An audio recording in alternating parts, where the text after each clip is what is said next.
Bienvenidos a Milenio Mercados en Perspectiva, aquí como todas las semanas, ahora con James Salazar, que es subdirector de Estudios Económicos de Cibanco, y su servidor Manuel Somoza, para platicar de temas económico-financieros en México y en el mundo. Y tenemos una agenda interesante. Primero les diría que la semana no fue una buena semana para los mercados bursátiles en lo general. En Asia, sobre todo, Japón se contrajo, la bolsa japonesa 1%, pero donde estuvo peor el tema fue en las bolsas chinas. Ahí la contracción estuvo alrededor del 5%, por diversos temas que sería muy largo tratar aquí, pero entre ellos está un tema que ellos mismos provocan al empezar a hacer un programa fuerte de regulación sobre sus empresas tecnológicas, que ha tenido efectos bastante negativos en los precios. Aparentemente esto ya está terminando. Quizá la semana entrante hablemos largo sobre qué es lo que sucede en China en los mercados, que contrasta con los datos de la economía china, que siguen siendo bastante buenos. Europa estuvo muy lateral, las bolsas europeas crecieron en promedio 0,24, el Dow bajó un poquito, 0,20, el Standard & Poor's bajó otro poquito, 0,30. Sin embargo, el que sí ganó terreno fue el peso con respecto al dólar y el euro con respecto al dólar. Y esto fue producto de la reunión de la Reserva Federal que tuvo lugar en la semana y donde se hicieron declaraciones bien importantes. Pero por eso invité a James para que nos platique qué fue lo más relevante del comunicado de la Reserva Federal. Sabemos que no cambió su posición fundamental, que van a seguir con los estímulos, que mantienen la tasa de interés entre 0 y 0,25. Pero ¿qué leíste entre líneas en el comunicado, James, y cómo la ves? Sí, Manuel, gracias. Un gusto estar aquí contigo.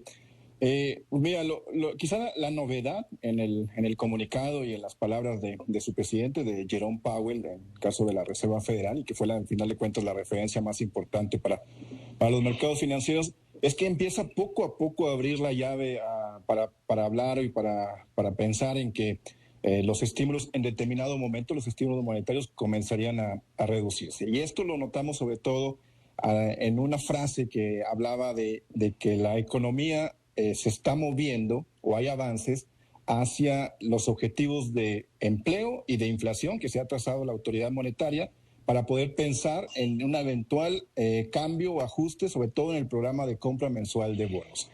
Y aquí me gustaría nomás recordarle a los que nos ven, el matiz de esto implica que hay que recordar que a Powell en determinado momento, pues la situación es tal cual de que la economía de Estados Unidos está creciendo, entonces en determinado momento pues van a tener que reducir estímulos, eso es lo más natural. Entonces en algún momento del año pasado, en diciembre, le preguntaban a Powell, ¿cuándo vas a reducir estímulos? ¿A cuándo sabremos? Y Powell dijo, cuando haya un avance sustancial o un progreso sustancial hacia los objetivos de pleno empleo y estabilidad de precios. Ahora hablaron de un avance, pero no mencionaron que fuera sustancial. O sea, lo que estamos viendo es que poco a poco está introduciéndose en el lenguaje de la Fed que se está acercando a los objetivos y que en determinado momento pues esto implicaría una reducción de estímulos. Pero no ahorita. O sea, lo que Powell intentó hacer es, ahí vamos. Vamos mejorando, pero no tenemos prisa por ello. Entonces, a lo mejor todavía nos faltan 2-3 meses de evaluación adicional, sobre todo en la parte de empleo, donde fue muy enfático y ha sido así en los últimos meses, en los últimos encuentros, es que al empleo todavía le falta por recuperarse. Y ahí es cierto, o sea, la realidad es que Estados Unidos ha mejorado de forma significativa, pero todavía tiene un rezago de cerca de 5 millones de trabajos que no se han recuperado a raíz de la pandemia. Y entonces esto lo que viene a provocar es una reacción positiva, sobre todo en los activos considerados más riesgosos. Ya decías tú que le ayudó sobre todo a las monedas. ¿Por qué? Porque en automático el dólar pierde valor, incluso cayó a su nivel más bajo en un mes frente a una canasta de principales monedas, porque los operadores y los inversionistas dicen, bueno, pues entonces no hay, o la posibilidad de que haya un endurecimiento de la política monetaria antes de lo previsto es baja. Entonces, incluso se reducen un poco, se enfrían las posibilidades de que no hay una reunión de política monetaria en agosto, pero hay un simposium que le llaman, se celebra en Jackson Hole, en Wyoming. Se reúnen los principales banqueros centrales. Powell ya confirmó su participación para dar un discurso y muchos se especulan que por ahí podría haber alguna algún anuncio en cuestión de alguna directriz sobre este programa de compra mensual de bonos, o lo que conocemos en el argot, el que empiece el tapering, una reducción. Pues bueno, con los mensajes que dio Powell en la semana, en específico el miércoles pasado, parece que las probabilidades de que suceda algo ahí se reducen, y a lo mejor va a pasar hasta septiembre o en el encuentro de noviembre. Y por eso es que vimos una reacción favorable en algunos mercados. Ahora, esto además, el dato que vimos apenas hace unos días del PIB de Estados Unidos, que se esperaba creciera 8.4 y crece 6.5, pues también le está dando la razón a Powell, ¿no? O sea, obviamente está mejorando la economía en Estados Unidos, pero pues no tanto como para quitarle los estímulos, ¿no? Eso es lo que a mí me pareció. Pero bueno, a ver, ahora que tocamos el tema del PIB en Estados Unidos, muy brevemente, ¿por qué crees que se haya dado la baja? ¿Es algo estructural? ¿Es algo coyuntural? ¿Cambia la perspectiva de que esa economía va a crecer 7% este año?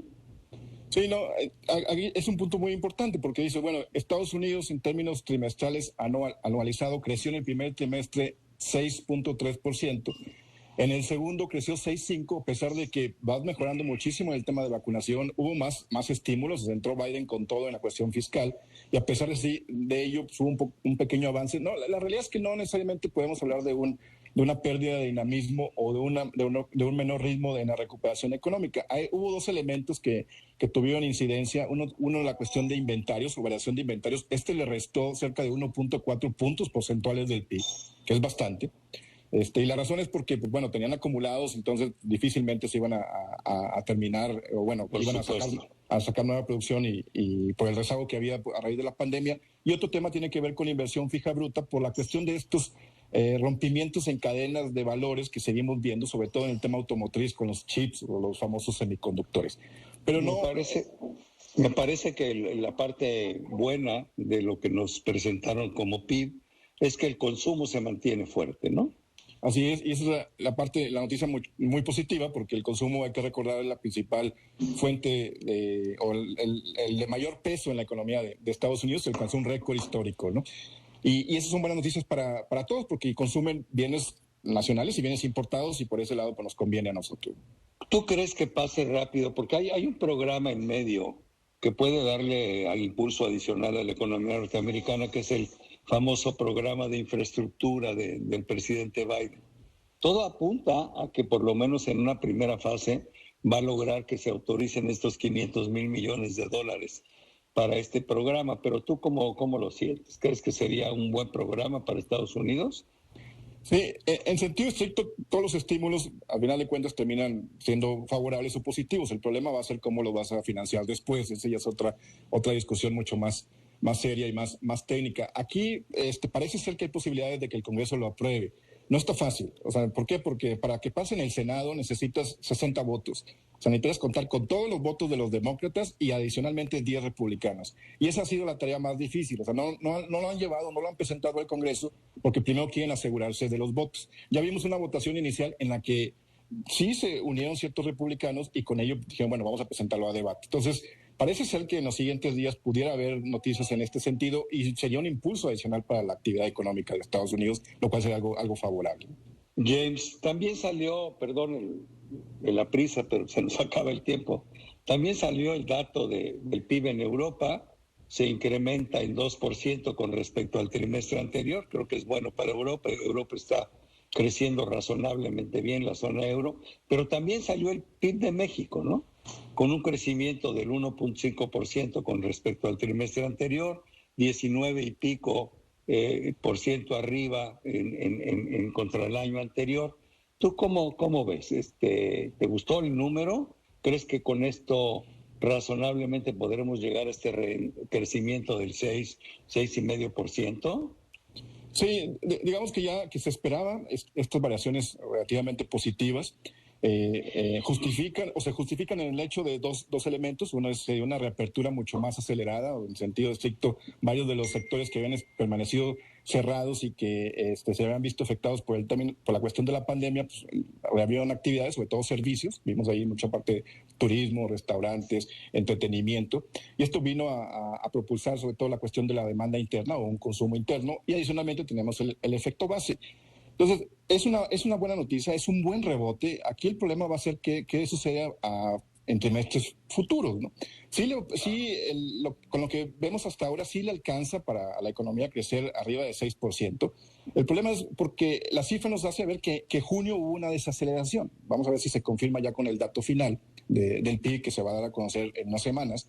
Pero nos habla de una desaceleración en junio, entonces pues, el mantener este ritmo no es fácil. Entonces seguramente los siguientes trimestres las expansiones van a ser mucho más moderadas y pues, vamos a depender mucho sobre todo de dos cuestiones: Estados Unidos y qué pasa con la vacunación y esta variante Delta, si termina incidiendo o no en un bajón en la parte de consumo interno, ¿no? De acuerdo, me gustaría cerrar el programa con un minuto que nos queda hablando un poco de Pemex. A mí, no fue sorpresa la baja en la calificación de Moody's, no hubo efectos en los mercados por ella, pues la deuda de Pemex ya es chatarra desde hace mucho tiempo, el único que la mantiene con grado de inversión es Standard & Poor's, pero realmente cuando lees el comunicado de Moody's, pues te das cuenta que la estrategia en petróleos mexicanos ha sido fallida. Se le han invertido 17,000 millones de dólares en los pasados 2 años y no ha dado resultado. Sí, es cierto es que se ha logrado sostener la producción, no se ha logrado incrementar y se ha invertido una enorme cantidad de dinero en el negocio de la refinación, que simplemente pues todavía no da resultados y difícilmente los dará. Y vienen los vencimientos, ¿no? Vienen los vencimientos de la deuda del año entrante. Hay que decir, la deuda de Pemex no la puede pagar, punto, o sea, absolutamente seguro. Entonces, el gobierno va a tener que tomar decisiones radicales. O la absorbe toda o parte, o simplemente se la va llevando haciéndole frente a través de aumentos de capital y inyecciones de dinero a petróleos mexicanos, con los costos financieros que eso implica, ¿no? Pero realmente lo que nos está diciendo Moody's es Pemex es una estrategia fallida. Sí, así es, Manuel, bien lo comentas. La realidad es que de poco han servido los apoyos de parte del gobierno. O sea, como dices, el nivel de deuda, en lugar de bajarse, sigue incrementándose. Moody's nos viene a decir lo que muchos hemos estado repitiendo constantemente: te estás enfocando en actividades que no son necesariamente las más productivas o más eficientes, como refinación, y le estás apostando incluso a gastar en otra refinería, aunque los recursos provengan del gobierno federal, pues al final de cuentas son recursos públicos. Entonces sí está en una situación muy compleja y muy complicada Pemex, y seguramente pues vamos a seguir viendo a otras agencias calificadoras en esta misma tónica. Nos gustaría escuchar ahora del nuevo secretario de Hacienda pues un plan distinto, que pareciera ser que ese es el enfoque que trae. Vamos a esperar que termine sucediendo. A ver qué nos dice, ¿no? Así es. Se nos acabó el tiempo, James. Muchísimas gracias por estar aquí con nosotros, pero sobre todo gracias a todos ustedes por estar aquí en Milenio Mercados en Perspectiva, como todas las semanas. Estaremos viéndonos pronto. Muchísimas gracias.